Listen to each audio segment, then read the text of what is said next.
Let's talk about the features of your Axis tripod.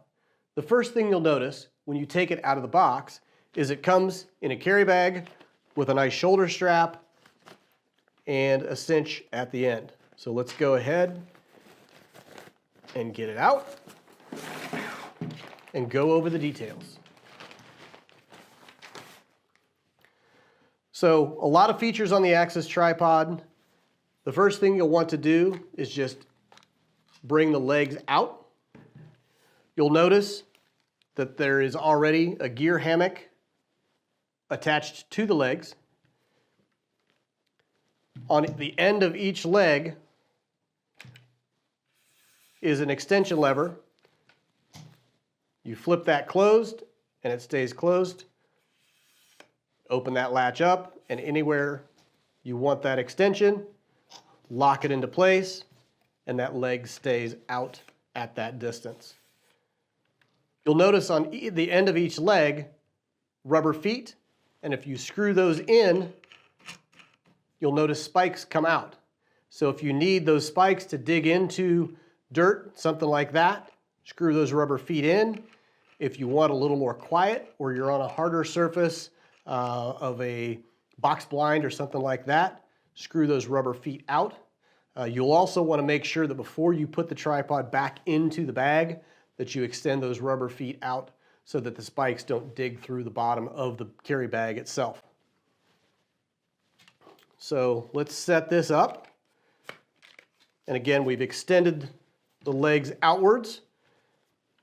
You have angle locks on each leg, and that lets you actually extend the leg out further if you want the tripod to be at a wider base.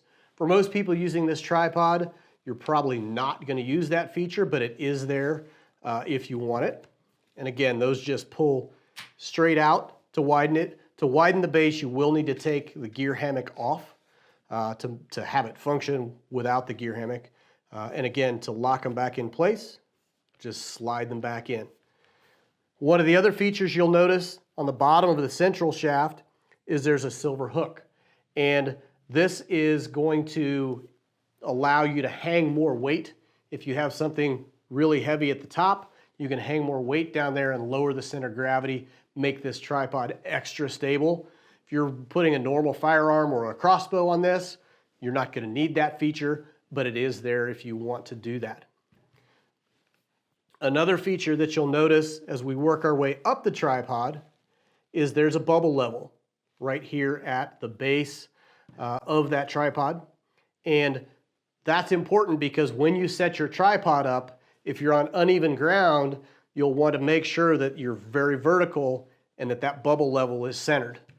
You would then need to extend or shorten a leg to make sure that the Axis tripod is straight up and down and not tilted at an angle, which is going to want to make the tripod less stable and easier to tip over once you have, your crossbow or your firearm in here. So again, just make sure that bubble level is centered. There's also a compass at the top of one of the other legs. Just a nice little feature in case you get disoriented while you're out in the woods. You can use that to kind of help guide you home. So the legs provide elevation as you extend them, but then also you have the wing nut for the riser in the middle. So you can adjust this anywhere that you'd like, and with about a quarter of a turn rotation, tighten that back up, and now you're nice and stable.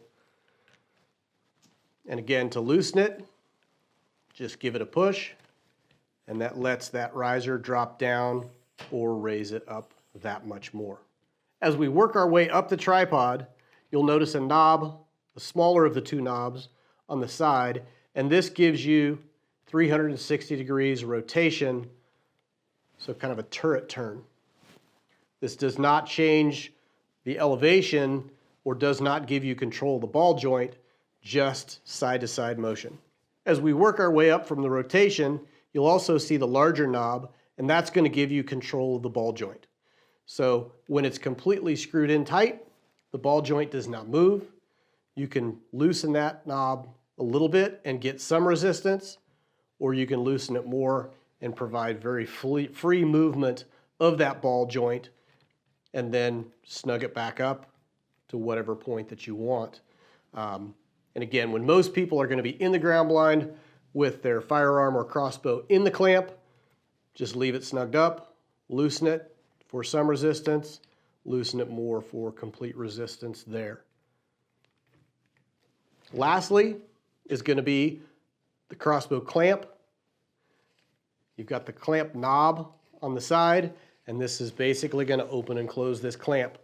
There's rubber inlays in here, and so you want to just make sure that you've got good contact with the clamp tight down on your crossbow or your firearm when you get that mounted in there.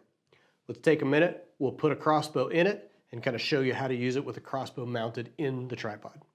All right, so let's go ahead and put a crossbow into the Axis tripod. Typically, you're going to want to do that at the back of the foregrip. That's typically going to be a good balance point. And again, you just want it in there where it's nice and stable. So we've got it there. Go ahead and snug this knob up, and that will clamp down nice and firm on the crossbow. You do want to make sure that the clamp isn't interfering with the trigger guard. You also want to make sure you don't have it mounted somewhere up here where it's going to interfere with any moving parts like the limbs, the strings, the cables, those sorts of things. If you're mounting a firearm in here, you do want to make sure that you're not putting that clamp anywhere that there's movement on the firearm as well. You wouldn't want it to impede the action of a bolt-action rifle or the cycling of a semi-automatic, anything like that. So again, just make sure with a crossbow that we're not interfering with the limbs, strings, and cables, or with a firearm that we're not interfering with the trigger, the action, safety, anything like that as well. So another feature built in here at the base of the clamp is a bubble level. And that lets you make sure that as you're shooting, the bow is level and not tilted strongly one way or the other, which will affect the accuracy of your arrow flight. So again, that bubble level is built right in here. So it's very easy to see if you're shouldered and looking through the scope. You can glance down, see that bubble level, know that you're good, and you can take your shot.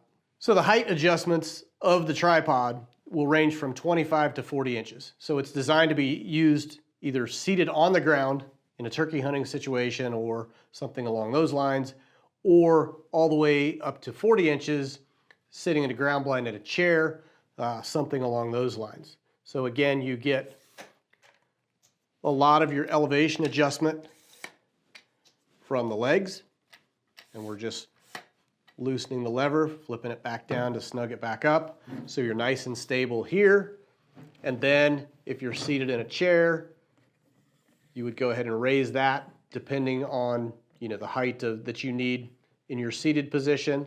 And again, about a quarter to a half a turn on that wing nut locks everything into place.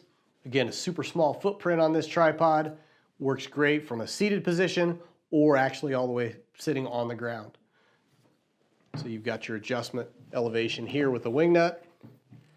And then again, if you happen to be on uneven ground, you could lengthen or shorten a leg accordingly in that situation. Also, just double checking that bubble level, making sure your upright is nice and square when you go to put that rifle or the crossbow into this tripod.